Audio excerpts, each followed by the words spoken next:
Hello sophomores, welcome back to OnTrack. As you know by now, my name is Andrew, and in this module, I will be talking to you about keeping balance in your life.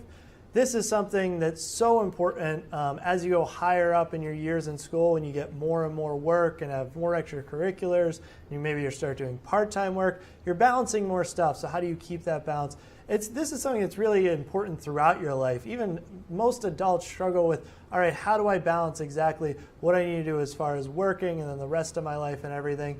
So it's important to start even as a high schooler to think about how to balance your life and try to do it as best as possible. So this module I'll talk about as a 10th grader, how do you try and keep that balance so that you're on an even keel? Well, first, you're going to be getting more work as a 10th grader. So how do you get all of your work finished on time?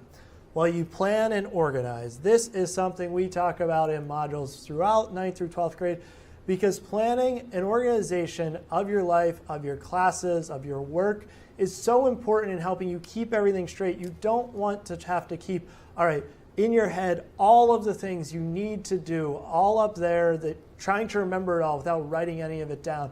If you write it down and are able to come back to it later, it's a lot easier to sort of keep straight. So how do you plan and organize? Well, you can use a calendar. You can put everything in a calendar and say, all right, week to week, these are the things I need to do. These are the tests I have upcoming, the homework I have to do. You can keep everything in its subject folder or notebook. Have a notebook or a folder or both for each subject and know that any papers that you need for that subject are going to be in that folder or in that notebook. That is so helpful in keeping everything organized.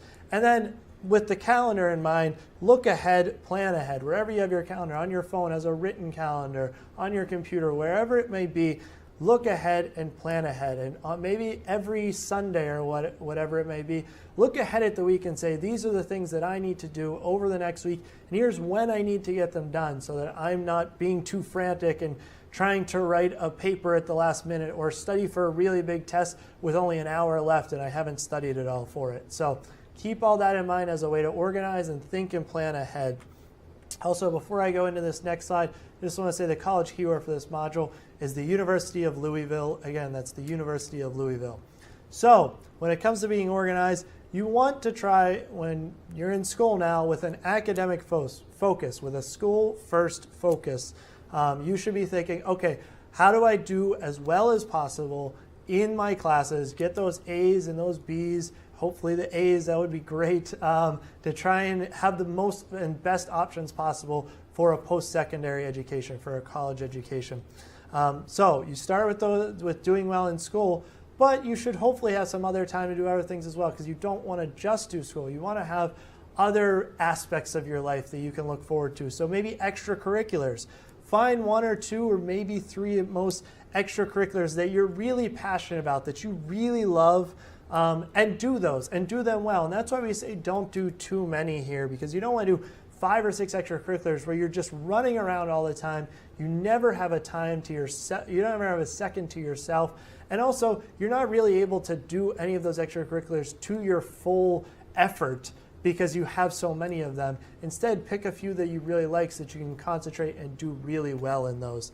And then if you still have time after your school and your extracurriculars and any family or friend obligations, maybe you do some volunteering or you do some part-time work to get money for either yourself for high school or to put away for college. Whatever it may be, those things, you should still look to do them if you have time, but make sure you're doing well in your school and your extracurriculars first before you add in those extra items.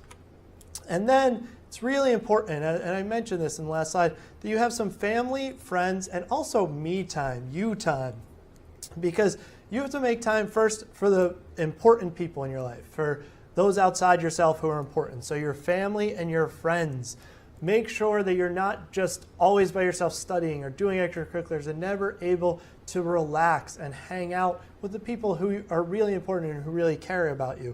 And also you need to make time for yourself where you can just, especially if you're a more introverted person, who you can just sort of get away and unwind and relax. I know I'm an introverted person. I need that time. That recharges me, that time by myself. So that might be the case for you as well. And even if you're not an introverted person, even for an extrovert, you still need time for relaxing and de-stressing. So it's so important to build that time in, to have some time, whether it's every day or every couple of days, where you just are able to relax and de-stress. That is so, I can't stress that enough, how important that is for you to keep that balance. Otherwise, you're going to get too stressed out and too sort of frantic with all the things you have to do, and you'll never be able to relax.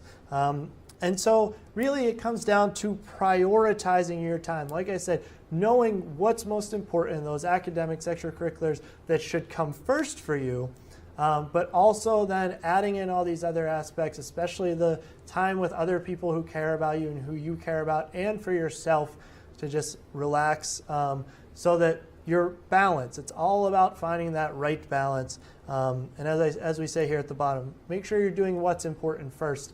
So hopefully that's those academics. Try and keep those A's up to give you all those different good options for going to a post-secondary school after high school. So keep that in mind. Keep in mind how important it is to try and strike that balance in your life, and keep practicing at it. You're not going to be perfect at it right now as a 10th grader, but the more you practice at it and try to plan and organize and schedule, the better you'll get at that, and it'll be really helpful over time to sort of de-stress and relax you. So if you have any questions for us, send them to us at questions@uif.org. Thank you for joining me, and make sure you stay on track.